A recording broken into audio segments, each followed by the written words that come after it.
Samantala, muling nilinaw ng prosekusyon ang dahilan kung bakit hindi nahaharap ang dalawang testigo sa impeachment trial. Yan ay sa gitna ng mga agam-agam ng ilan na dahil baka pumabor sa bise ang testimonya ng testigo. Si Carms Pagluyuan live mula sa Senado. Carms? Nudge nilinaw ng prosekusyon na malinaw na at wala ng issue para patotohanan pa ang video na inilatag sa Senate Impeachment Court. Kaya naman hindi na kailangan na tumistigo pa sina Atty. Zuleika Lopez at Captain Belinda Bello.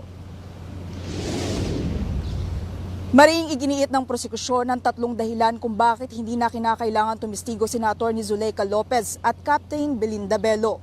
Ayon kay House Trial Spokesperson Zia Alontodio, ang unang dahilan ay napatotohanan naman na ni NBI Senior Agent John Mark Calilong na hindi manipulado o AI ang video ng bise na may pagbabanta sa First Family.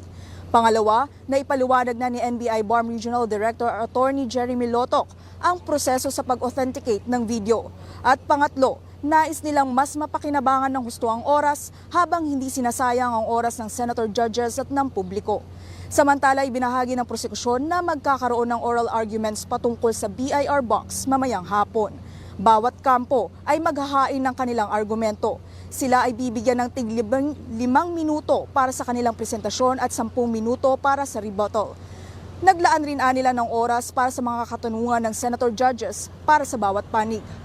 Nudge, bagamat ang BIR box ay irrelevant sa usapin ukol sa 4th impeachment article, ito ay bahagi nila ng paghahanda upang mapag-aralan pa ang teknikalidad ng dokumento at maging tuloy-tuloy ang presentasyon. Balik muna sa inyo dyan, Nudge.